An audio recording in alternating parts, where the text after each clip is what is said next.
vulnerable tribal groups who have remained outside the realm of development so far. PM Vishwakarma Yojana provides end-to-end support to artisans and craftspeople engaged in 18 trades. The schemes for empowerment of Divyangs and transgender persons reflect firm resolve of our government to leave no one behind. Welfare of Annadata. Farmers are our Annadata. Every year under PM Kisan Samman Yojana, direct financial assistance is provided to 11.8 crore farmers, including marginal and small farmers. Crop insurance is given to 4 crore farmers under PM Fasal Bima Yojana. These, besides several other programs, are assisting Annadata in producing food for the country and for the world. Electronic National Agricultural Market has integrated 1,361 mandis and is providing services to 1.8 crore farmers with trading volume of 3 lakh crores of rupees. The sector is poised for inclusive, balanced, higher growth and productivity. These are facilitated from farmer-centric policies, income support, coverage of risks through price and insurance support, promotion of technologies and innovations through startups. Empowering the Amrit PD, the Yuva. Our prosperity depends on adequately equipping and empowering the youth. The National Education Policy 2020 is ushering the transformational reforms. PM Schools for Rising India, PM Shri, are delivering quality teaching and nurturing holistic and well-rounded individuals. The Skill India mission has trained 1.4 crore youth, upskilled and reskilled 54 lakh youth, and established 3,000 new ITIs. A large number of institutions of higher learning, namely 7 IITs, 16 triple ITs, 7 IIMs, 15 AIMS, and 390 universities have been set up. PM Mudra Yojana has sanctioned 43 crore loans aggregating to 22.5 lakh crores of rupees for entrepreneurial aspirations of our youth. Besides that, Fund of Funds, Startup India, and Startup Credit Guarantee schemes are assisting our youth. They are also becoming Rozgar Data. The country is proud of our youth scaling new heights in sports. The highest ever medal tally in Asian Games and Asian Para Games in 2023 reflects a high confidence level.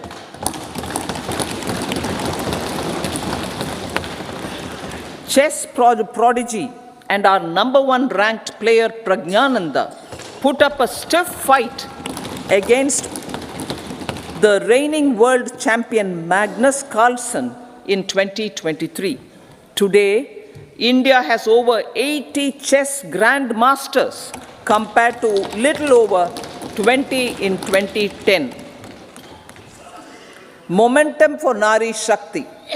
The empowerment of women through entrepreneurship, ease of living, and dignity for them has gained momentum in these 10 years. 30 crore Mudra Yojana loans have been given to women entrepreneurs. Female enrollment in higher education has gone up by 28% in 10 years. In STEM courses, girls and women constitute 43% of enrollment, one of the highest in the world. All these measures are getting reflected in the increasing participation of women in workforce. Making triple talaq illegal, reservation of 1/3 seats for women in the Lok Sabha and state assemblies, and giving over 70% houses under PM Awas Yojana in rural areas to women, and giving over 70% houses under PM Awas Yojana in rural areas to women as sole or joint owners have enhanced their dignity. Exemplary track record of governance, development, and performance. Besides delivering on high growth in terms of gross domestic product, the government is equally focused on a more comprehensive GDP, that is, governance, development, and performance. Our government has provided transparent, accountable, people-centric, and prompt, trust-based administration with citizen-first and minimum government, maximum governance approach. The impact of all-round development is discernible in all sectors. There is macroeconomic stability, including in the external sector. Investments are robust. The economy is doing well. People are living better and earning better, with even greater aspirations for future. Average real income of the people has increased by 50%. Inflation is moderate. People are getting empowered, equipped, and enabled to pursue their aspirations. There is effective and timely delivery of programs and of large projects. Economic management. The multi-pronged economic management over the past 10 years has complemented people-centric, inclusive development. Following are some of the major elements. 1. All forms of infrastructure, physical, digital, or social, are being built in record time.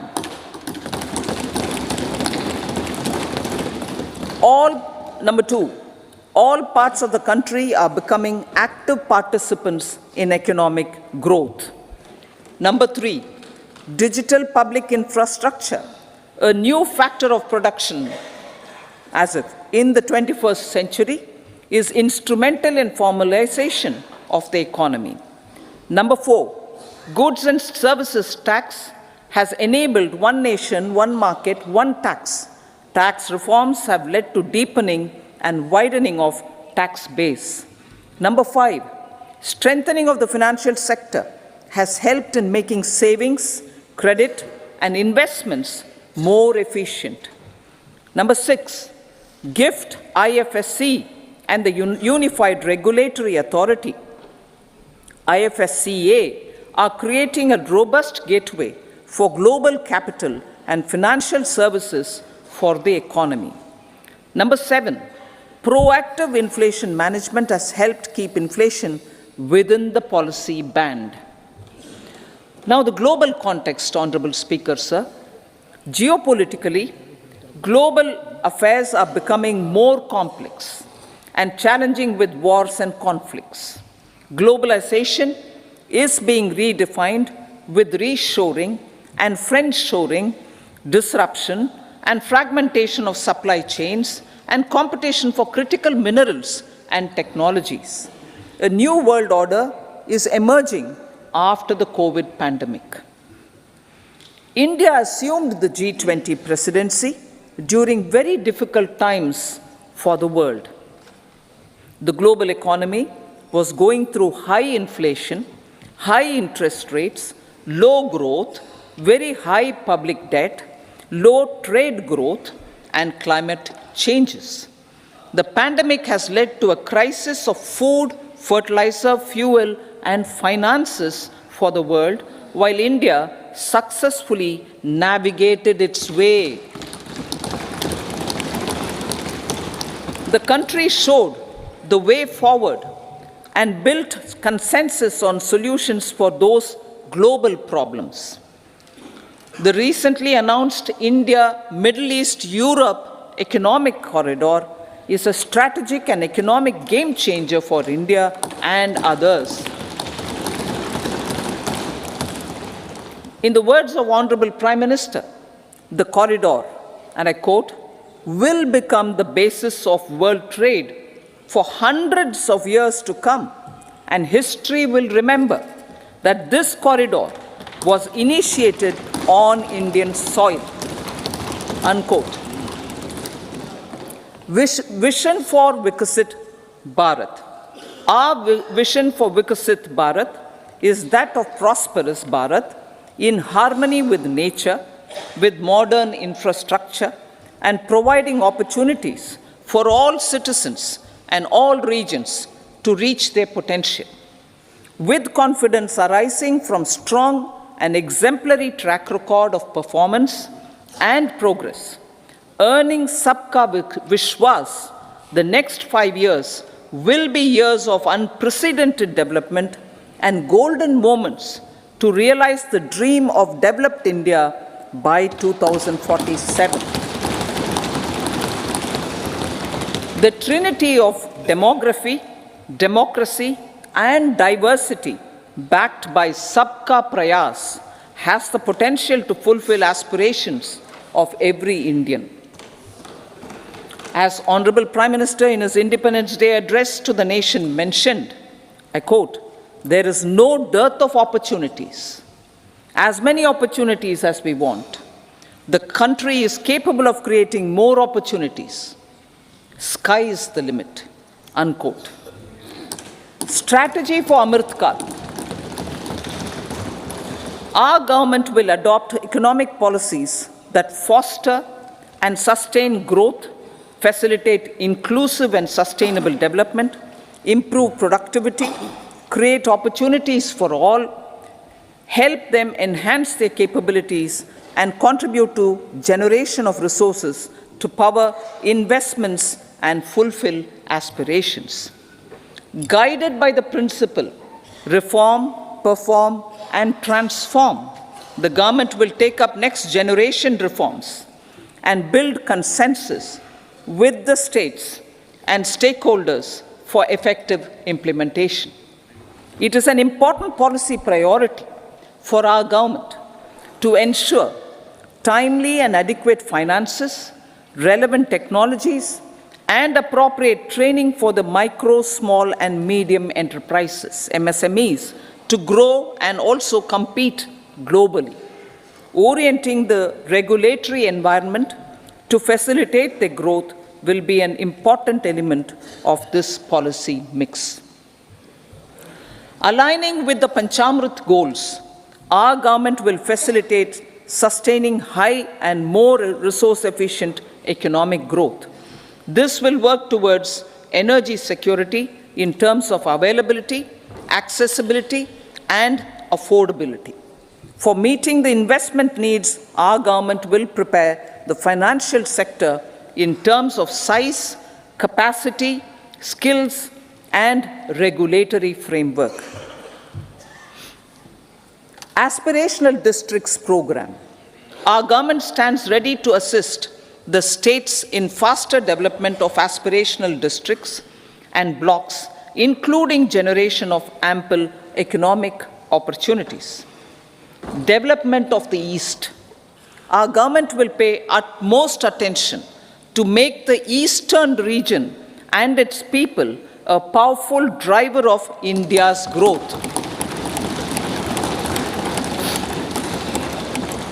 PM Awas Yojana Gramin. Despite the challenges due to COVID, implementation of PM Awas Yojana Gramin continued, and we are close to achieving the target of 3 crore houses. 2 crore more houses will be taken up in the next 5 years to meet the requirement arising from increase in the number of families. Rooftop solarization and Muft Bijli. Through rooftop solarization, 1 crore households will be enabled to obtain up to 300 units free electricity every month. This scheme follows the resolve of Honorable Prime Minister on the historic day of consecration of Sri Ram Mandir in Ayodhya. Following benefits are expected. Savings up to 15 to 18,000 rupees annually for households from free solar electricity and selling the surplus to the distribution companies. Charging of electric vehicles. Entrepreneurship opportunities for a large number of vendors for supply and installation. Employment opportunities for the youth with technical skills in manufacturing, installation, and maintenance. Housing for middle class.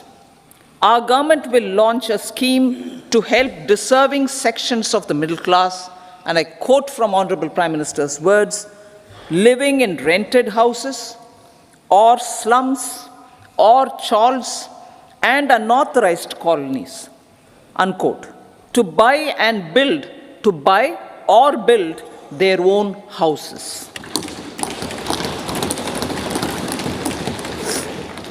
Medical colleges. Several youth are ambitious to get qualified as doctors. They aim to serve our people through improved healthcare services. Our government plans to set up more medical colleges by utilizing the existing hospital infrastructure under various departments. A committee for this purpose will be set up to examine the issues and make relevant recommendations. Cervical cancer vaccination. Our government will encourage vaccination for girls in the age group of 9 to 14 years for prevention of cervical cancer. Maternal and child health care.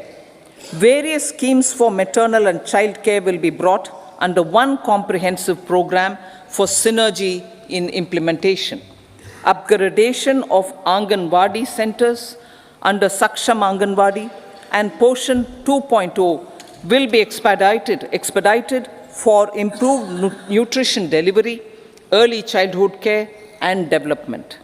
The newly designed U-Win platform for managing immunization and intensified efforts of Mission Indradhanush will be rolled out expeditiously throughout the country. Ayushman Bharat. Healthcare cover under Ayushman Bharat scheme will be extended to all ASHA workers, to all Anganwadi workers and helpers. Agriculture and food processing. The efforts of value addition in agriculture sector and boosting farmers' incomes will be stepped up. Pradhan Mantri Kisan Sampada Yojana has benefited 38 lakh farmers and generated 10 lakh employment. Pradhan Mantri Formalization of Micro Food Processing Enterprises Yojana has assisted 2.4 lakh SHGs and 60,000 individuals with credit linkages. Other schemes are complementing the efforts for reducing post-harvest losses and improving productivity and incomes. For ensuring faster growth of the sector, our government will further promote private and public investment in post-harvest activities, including aggregation, modern storage, efficient supply chains, primary and secondary processing and marketing and branding. Nano DAP.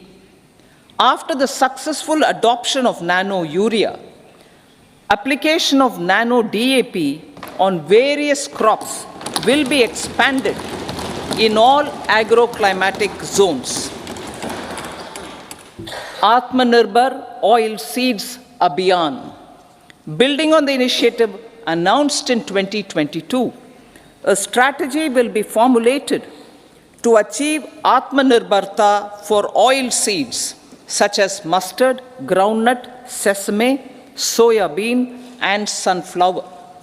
This will cover research for high-yielding varieties, widespread adoption of modern farming techniques, market linkages, procurement, value addition, and crop insurance. Dairy development. A comprehensive program for supporting dairy farmers will be formulated. Efforts are already on to control foot and mouth disease. India is the world's largest milk producer with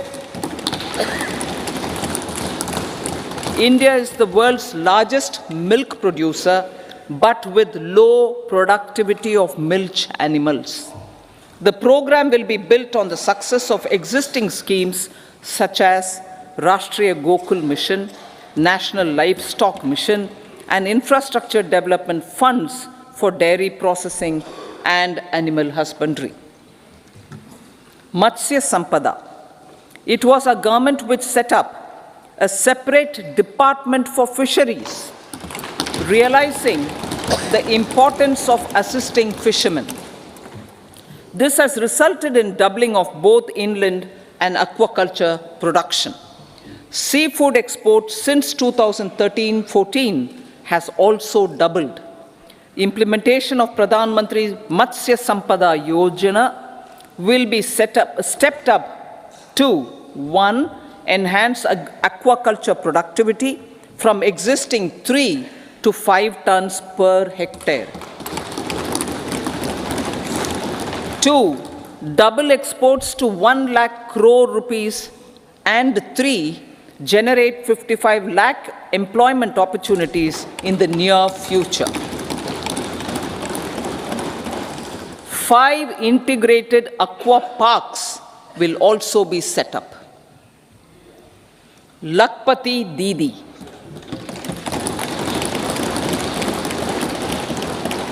83 lakh SHGs. 83 lakh SHGs with 9 crore women are transforming rural socio-economic landscape with empowerment and self-reliance.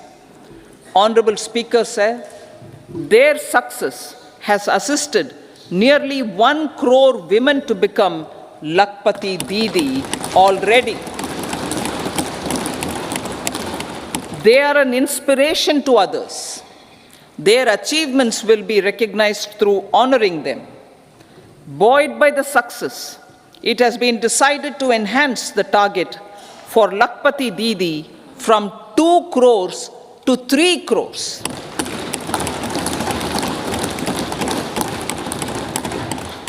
Technological changes, new age technologies and data are changing the lives of people and businesses.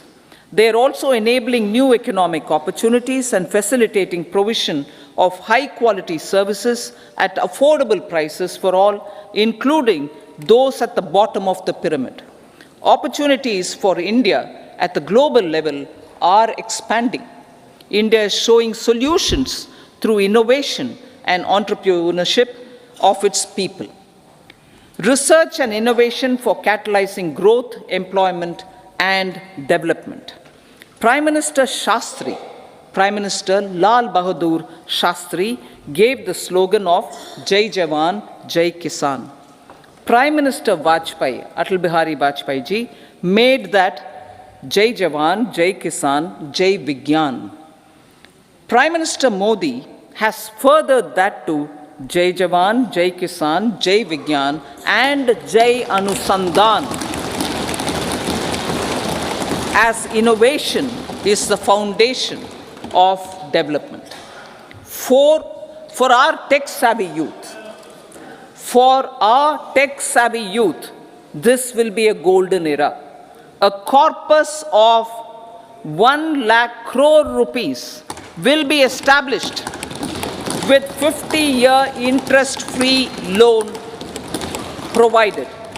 The corpus will provide long-term financing or refinancing with long tenors and low and or nil. I repeat that sentence. The corpus will provide long-term financing or refinancing with long tenors and low or nil interest rates. This will encourage the private sector to scale up research and innovation significantly in sunrise domains.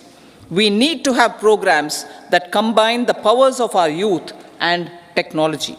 A new scheme will be launched for strengthening deep tech technologies for defense purposes and expediting Atmanirbharta. Infrastructure development. Building on the massive tripling of the capital expenditure outlay in the past 4 years, resulting in huge multiplier impact on economic growth and employment creation, the outlay for the next year is being increased by 11.1% to 11,111 crore rupees. This would be 3.4% of our GDP. Railways. 3 major railway corridor programs will be implemented. These are energy, mineral, and cement corridor. Number 2, port connectivity corridors. And number 3, high traffic density corridors. The projects have been identified under the PM Gati Shakti for enabling multimodal connectivity. They will improve logistics efficiency and reduce cost.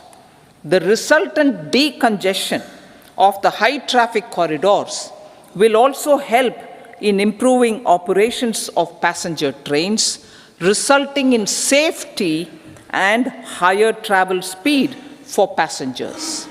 Together with dedicated freight corridors, these 3 economic corridor programs will accelerate our GDP growth and reduce logistic costs.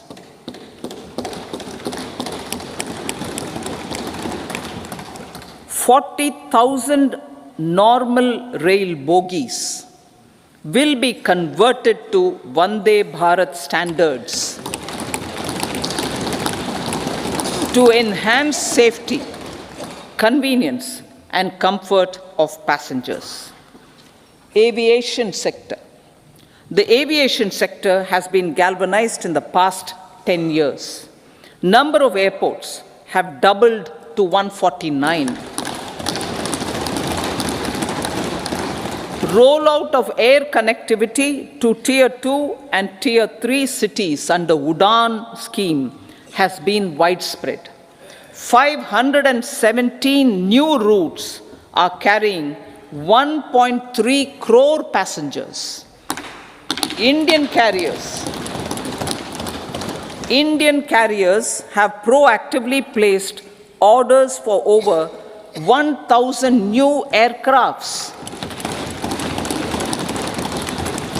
Expansion of existing airports and development of new airports will continue expeditiously. Metro and Namo Bharat.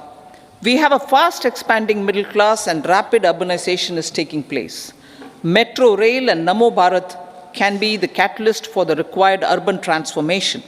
Expansion of these systems will be supported in large cities, focusing on transit-oriented development. Green energy.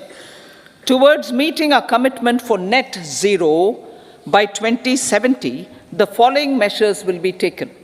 Viability gap funding will be provided for harnessing offshore wind energy potential for initial capacity of 1 gigawatt. Coal gasification and liquefaction capacity of 100 metric tons will be set up by 2030. This will also help in reducing imports of natural gas, methanol, and ammonia.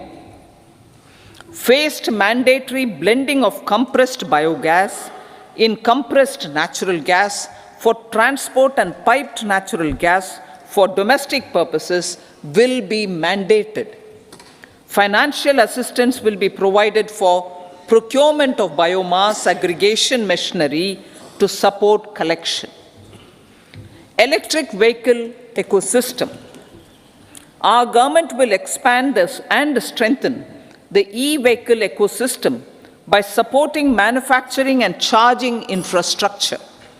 Greater adoption of e-buses for public transport networks will be encouraged through payment security mechanism. Biomanufacturing and biofoundry. For promoting green growth, a new scheme of biomanufacturing and biofoundry will be launched. This will provide environment-friendly alternatives such as biodegradable polymers, bioplastics, biopharmaceuticals, and bioagri inputs. This scheme will also help in transforming today's consumptive manufacturing paradigm to the one based on regenerative principles. Blue Economy 2.0. For promoting climate resilient activities for Blue Economy 2.0, a scheme for restoration and adaptation measures and coastal aquaculture and mariculture with integrated and multi-sectoral approach will be launched. Comprehensive development of tourist centers. The success of organizing G20 meetings in 60 places presented diversity of India to global audience. Our economic strength has made the country an attractive destination for business and conference tourism. Our middle class also now aspires to travel and explore. Tourism, including spiritual tourism, has tremendous opportunities for local entrepreneurship. States will be encouraged to take up comprehensive development of iconic tourist centers, branding and marketing them at global scale. A framework for rating of the centers based on quality of facilities and services will be established. Long-term interest-free loans will be provided to states for financing such development on matching basis. To address the emerging fervor for domestic tourism, Honorable Speaker, sir, projects for port connectivity, tourism infrastructure, and amenities will be taken up on our islands, including Lakshadweep. This will help in generating employment also. Promoting investments. The FDI inflow during 2014 to 23 was $596 billion US, marking a golden era. That is twice the inflow during 2005 to 14. For encouraging sustained foreign investment, we are negotiating bilateral investment treaties with our foreign partners in the spirit of First Develop India. FDI is First Develop India. Reforms in the states for Vikasit Bharat. Many growth and development enabling reforms are needed in the states for realizing the vision of Vikasit Bharat. A provision of 75,000 crore rupees as 50-year interest-free loan is proposed this year to support those milestone-linked reforms by the state governments. Societal changes. The government will form a high-powered committee for an extensive consideration of the challenges arising from fast population growth and demographic changes. The committee will be mandated to make recommendations for addressing these challenges comprehensively in relation to the goal of Vikasit Bharat. Amrit Kal as Kartavya Kal. Our government stands committed to strengthening and expanding the economy with high growth and to create conditions for people to realize their aspirations. Honorable Prime Minister, in his Independence Day address to the nation in the 75th year of our Republic, said, and I quote, "We commit ourselves to national development. with new inspirations, new consciousness, new resolutions as the country opens up immense possibilities and opportunities. It is our Kartavya Kal. Unquote. Every challenge of the pre-2014 era was overcome through our economic management and our governance. These have placed the country on a resolute path of sustained high growth.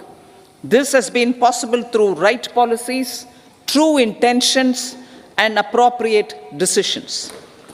In the full budget in July, Honorable Speaker, our government will present a detailed roadmap for our pursuit of Vikasit Bharat.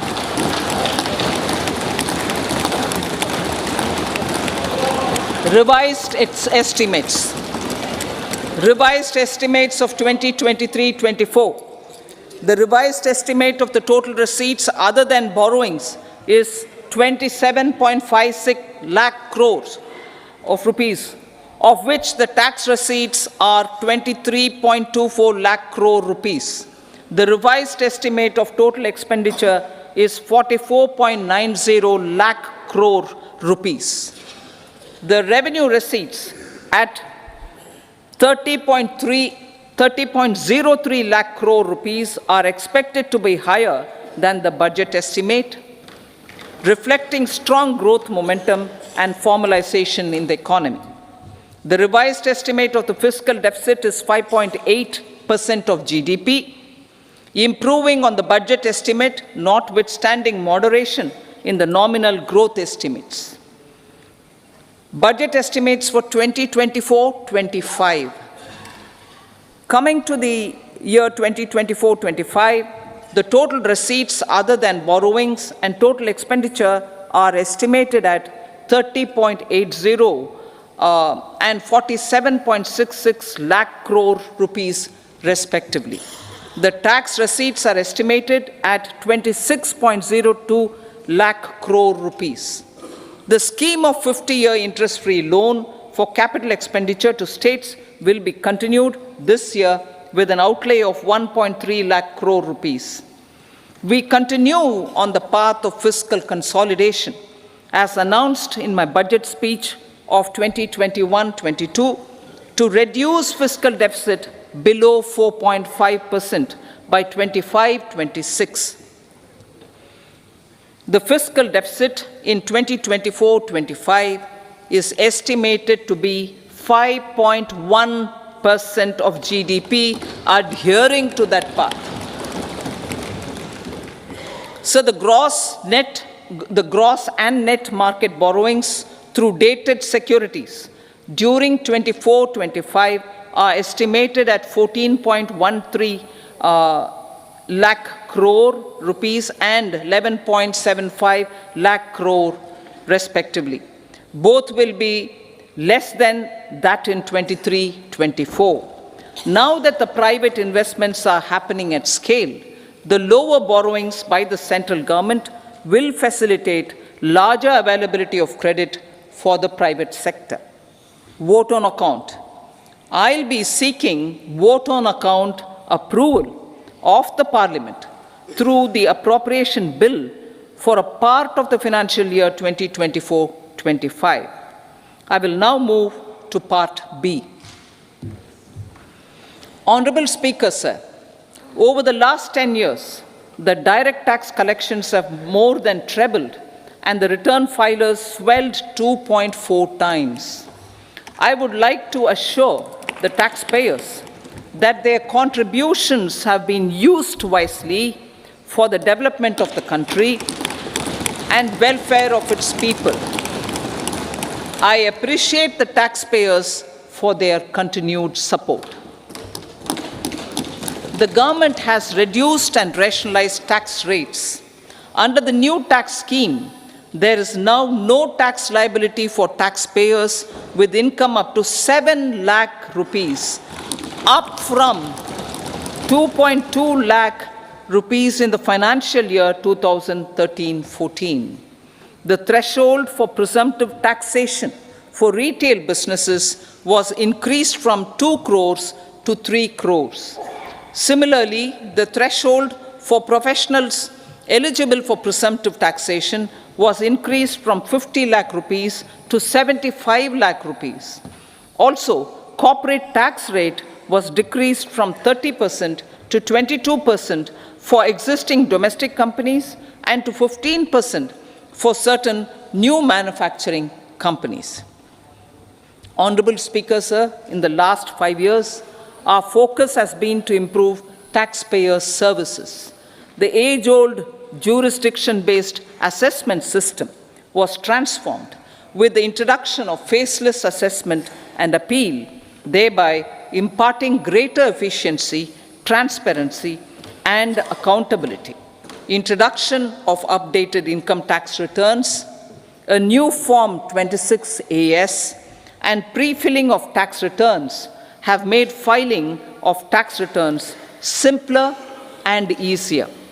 Average processing time of returns has been reduced from 93 days in the year 2013-14 to a mere 10 days this year, thereby making refunds faster. Indirect taxation. By unifying the highly fragmented indirect tax regime in India, the GST has reduced the compliance burden on trade and industry. The industry has acknowledged the benefits of GST. According to a recent survey conducted by a leading consulting firm, 94% of industry leaders view the transition to GST as largely positive. According to 80% of the respondents, it has led to supply chain optimization, as elimination of tax arbitrage and octroi has resulted in disbanding of checkposts at the state and city boundaries. At the same time, tax base of GST more than doubled, and the average monthly gross GST collection has almost doubled to 1.66 lakh crores this year. States too have benefited. States' SGST revenue, including compensation released to states in the post-GST period of 2017-18 to 2022-23, has achieved a buoyancy of 1.22. In contrast, the tax buoyancy of state revenues from subsumed taxes in the pre-GST 4-year period of 2012-13 to 2015-16 was a mere 0.72. The biggest beneficiaries are consumers, as reduction in logistic cost and taxes have brought down prices of most goods and services. We have taken a number of steps in customs to facilitate international trade. As a result, the import release time declined by 47% to 71 hours at inland container depots, by 28% to 44 hours at air cargo complexes, and by 27% to 85 hours at seaports over the last 4 years since 2019, when the national time release studies were first started. Tax proposals. As for tax proposals, in keeping with the convention, I do not propose to make any changes relating to taxation and propose to retain the same tax rates for direct and indirect taxes, including import duties.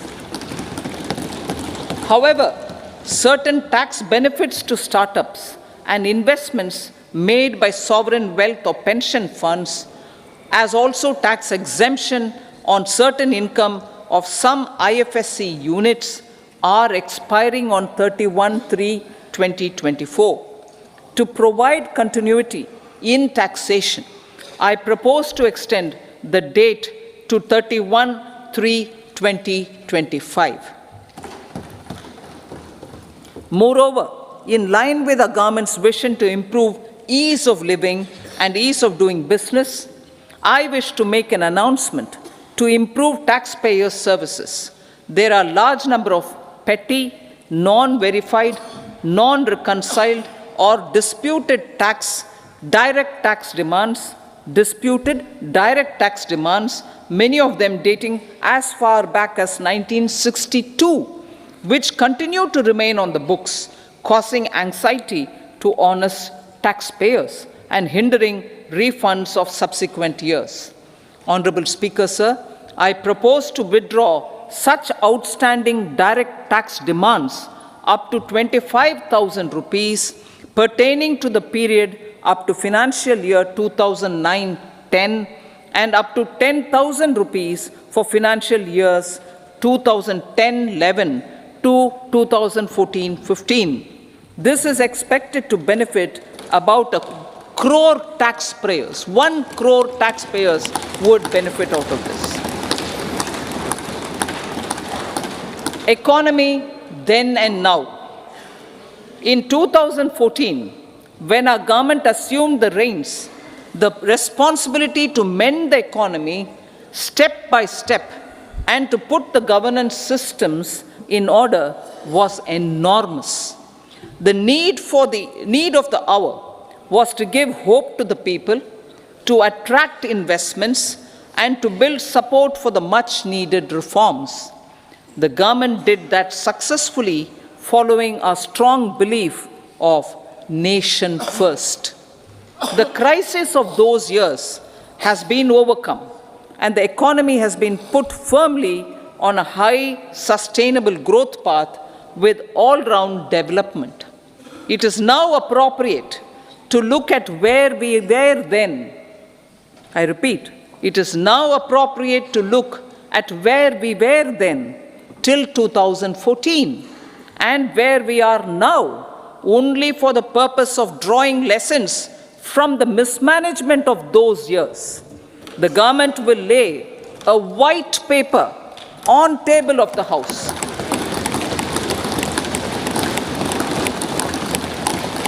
The exemplary track record of governance, development and performance, effective delivery and Jan Kalyan has given the government trust, confidence and blessings of the people to realize whatever it takes, the goal of Vikasit Bharat, with good intentions, true dedication and hard work in the coming years and decades.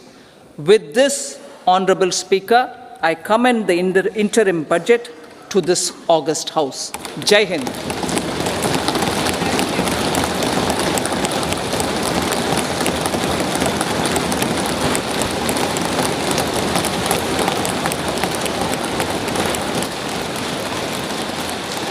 Item number 2 Shrimati Nirmala Sitharaman जी।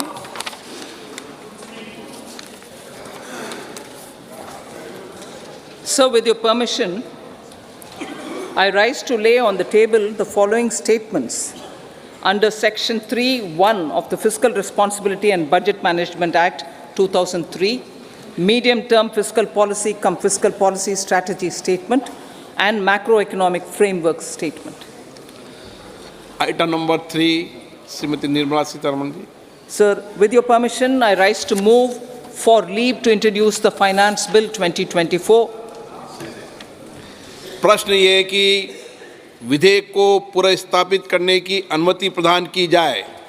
जो सदस्य इसके पक्ष में हाँ कहें, जो सदस्य विरोध में ना कहें, मेरे विचार में निर्णय हाँ वालों के पक्ष हुआ, हाँ वालों के पक्ष हुआ। माननीय मंत्री जी विधेयक को पुनर्स्थापित करें। So I introduce the bill. सभा की कार्रवाई शुक्रवार दिनांक 2 फरवरी 2024 को प्राप्त 11 बजे तक के लिए स्थगित की जाती है।